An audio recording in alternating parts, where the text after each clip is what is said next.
What was one of your first actual real estate investments? My first real estate investment was that particular house that I was renting when I was telling you that story. I was renting that property from some people that I knew, and we lived in it for several years. And the first real estate investment that I ever did was I created an option on that property. And this was one of the things that I learned from that real estate seminar that I had gone to. Gotcha. I didn't really know how to do it, but I knew these things existed, so I knew it in theory and in concept. Mm-hmm. So I drove over to the local Chicago title office and talked to one of the admins and said, this is what I'm looking to do. Do you have any forms? And she kind of advised me on where I could find some stuff. And I negotiated with my landlord an option to buy the home that I was living in. And that option was locked in at a price that I felt was like, I didn't know a whole lot about the market, but I felt like was a good price. Right. Looking back, it was a pretty darn good price, and the market was doing well and appreciating. So when I locked in that option, I said I'll pay a little more in rent in order to lock in this option. Right.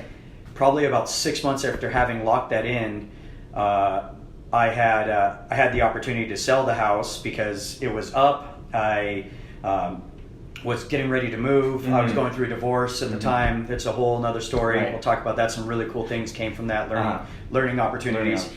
And so I was moving in to another house, and so I thought I was going to sell this one. I opted on that house and made probably $75,000-$80,000 in profit on that house. So you're saying that you didn't even own the home on title, you just owned the option, and you sold it with that option. I sold it. So what I did is I sold the option.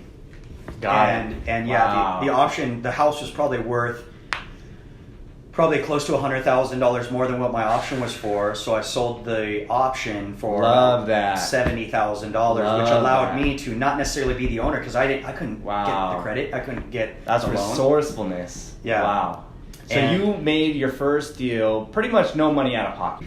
What I did with it though was I had a friend of mine that had family and they were pretty well off, and he had opened a clothing store inside our mall, and he had been open about a year, and it was really cool and fun for the first year. And what he found out that a year into it, it was a lot like work, so the novelty of this business had kind of worn off, and he had put a couple $100,000 into this business, and I think approximately $250,000 into this business. Got it. And he had made a little money back and everything. It wasn't, getting him rich. Right. But inventory was down, workload was up, responsibility was up, and it just wasn't fun anymore for him. And he mentioned in a sidebar conversation one night when we were around each other, man, if I could get someone to buy this business from me and just take over the lease, like I'd practically give this thing away if I could. I just don't want to do this anymore. Wow. So my radar went off, and I was like, well, what does giving it away look like? Right. And he threw out a number. He goes, $70,000. If I could sell this thing for $70,000, I would take it right now. With all the inventory, everything. Inventory, the store, it had a lease, in the mall. It was already up and running, the whole thing. Now it was suffering. It wasn't making a ton of cash.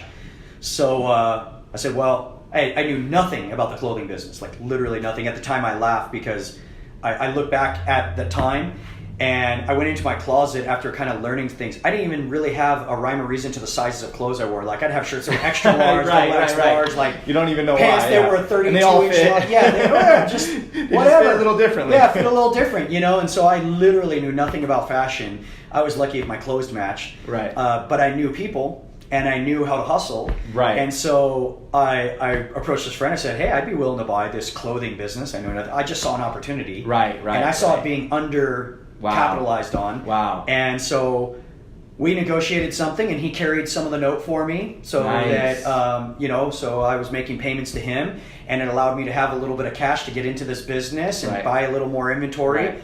Now, in hindsight, I'd also tell you I had no business getting into that industry with so little cash, but to me I was rich. It was like knowing now, I know it should have been hundreds of thousands of dollars that I needed, and I'm thinking, man, I've got $30,000 worth of inventory now. I've got this business. It was fantastic. But I was rich, so I bought a business with that money that really came from my first flip, and it was a clothing store that I had to learn a lot about very quickly. Right. Well, you jumped in head first, and the quickest way to learn a new language is just jump in full on, right? Yep, I was immersed. I was to my eyeballs in and above my head, breathing through a straw. I love it because that's what people ask me, like, oh, hey, I want to do this part-time. Like, do you really want to do it? Yeah. Because if you really want to learn and you really want to get into it, you got to go in head first. Yeah. You got to dive in and do yes. it. You know, so I love that. That's awesome. So you took that, you started your own clothing company, pretty much. Mm-hmm. You know, you took over, and you didn't let fear hold you back. It sounds like you saw. Let it hold me back. A lot of it existed, though. Did exist, of course. Yeah. Fear exists. I mean, I think it's a healthy thing yeah. as well.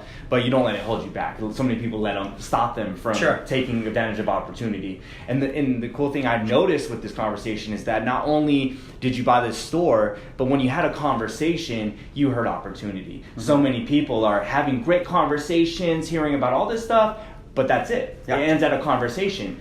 When there's opportunity in front, I mean, I can think of some of my own where I'm like, gosh, I missed out on all these opportunities because my mind wasn't working. They've convinced themselves they don't have opportunities, and when in reality they don't even speak the opportunity language. Yes. So they don't recognize that they're hearing opportunities. Absolutely.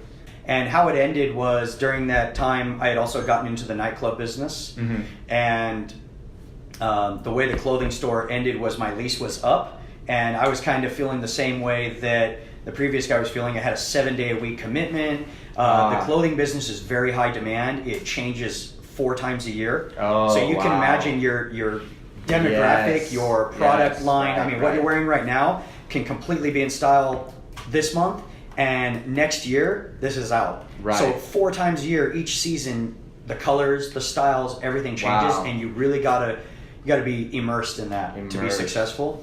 And I had leveraged my clothing business into being an investor and partner in a nightclub. And the nightclub business was complete opposite of the clothing. It was very low maintenance. It was no guessing at what works. It's like you have beer, and it's the same types of beer, the same 3 beers that everybody drinks, and the same types of alcohol that everybody drinks, and the same type of music that everybody likes. It's a very simple method. It wasn't changing 4 times a year. Yeah, and so I had met a gentleman that owns mall businesses. There's these guys out there in the world, they're entrepreneurs, mm-hmm. and they are professional mall business owners. So mm-hmm.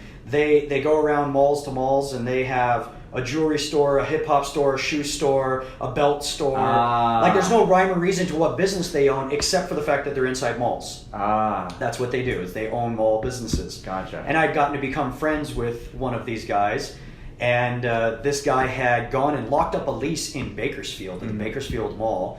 And our clothing store, my clothing store, was what's called an action sports boutique. We sold a lot of, t-shirts, motocross, Fox type brands, and so it was an action sportswear. And at the time, this guy, him and I had become good friends, and he was approaching me, he said, hey, I locked up he had a great location. He had locked up this lease in the Bakersfield Mall. It was like a corner shop, and he was thinking about putting a hip hop store there, but he's like, your store would crush it in Bakersfield. The kids out there would love your stuff. Mm-hmm. We need to do something out there. And he didn't have a business to even put it in. He just knew it was a good location, locked it up. Uh-huh. And so he was approaching me with it, and we had talked about what it would look like to partner. And at the same time that the nightclub was doing well, we were having this conversation, and my lease comes up, and the mall that we were leased in had just done a big multi-million-dollar remodel, and they wanted to raise my rent. And they wanted to take me from about $4,500 a month to like $8,000 a month. Oh, wow.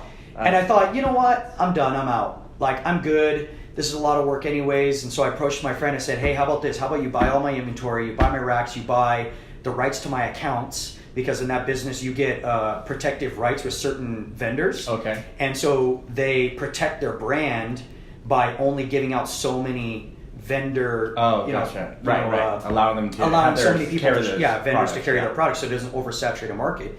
And some of these you can kind of hand off to other shops. So we had made an agreement. He paid me a fair lump sum for my inventory, my racks, my systems, and some of my accounts, the contacts in my accounts. Wow. And he took that business and he went to the Bakersfield Mall with it, and I hope he did great with it. But I don't know. I didn't follow up. I love that. So I reached out to a friend of mine who owned a nightclub, and I bartended for him, and he was having trouble getting people to show up. He was having trouble with attendance. He only had one busy night, and he wanted another busy night. And so I approached him. I said, listen, I've got a great following. I got a good network. Why don't we partner up? Why don't you let me promote a night at your nightclub, and I'll sponsor it with my store. And what I ask is that it's free door. and that we get a lot of people there. And I'll do giveaways. I want to promote my clothing company, my clothing store. Right. He was pumped at the idea because he just wanted people to come and buy drinks. Right. So we started doing this. And what we quickly found out was that we had a lot more friends than we thought we had, and that they had a lot more friends. And so it turned into a night, the very first night that we did this as a promotion for our store to give away stuff and promote our brand, turned into a night with like 100 people. And then the second week that we did it turned into like 200 people. The third week, 300 people. And this guy who owned the bar is making a bunch of money. And we did that for quite some time. And when it kind of ran its course, I stopped promoting. I was like, hey, I'm good. My store is kicking butt now. And so I stopped doing promotion nights at his club. Well, my store took off. And fast forward about 6 months or maybe even 10 months after that, the nightclub had died back off. My store was doing well. We were being consistent with our clientele base. And so my friend with the nightclub had come back to me and said, man, my nights have died off. I need you to come back and promote. Please, please, please. Entrepreneur in me. Right, opportunity. Love it. So what I said was, hey, look, things are going really great at my store. I'm not interested in promoting anymore, but I will be your partner. Right. So how about I buy in to the nightclub, and I'll go back to promoting, I'll go back to running the business side of it, you go back to just making money and sitting back and relaxing. Right. And we did that. So I bought in for half, and him and I became partners in the nightclub that he had already opened. Right. But I had come in to be his partner and did promote the store, but also got it back up, and the nightclub was doing really well. So when I sold the store, when I got rid of out from underneath that, I probably only stayed in the nightclub business about another year, and then ended up selling the nightclub as well. Gotcha. I love the entrepreneurial spirit, noticing opportunity, not letting fear hold you back, and moving forward. You're a busy guy. Now you're in real estate. You're you're the CEO, the team leader of the Keller Williams. You own multiple Keller Williams or own other companies too now. I'm sure that past experience really kind of led you to that position as well. On your most productive day, how do you start your morning? How do you start off the day?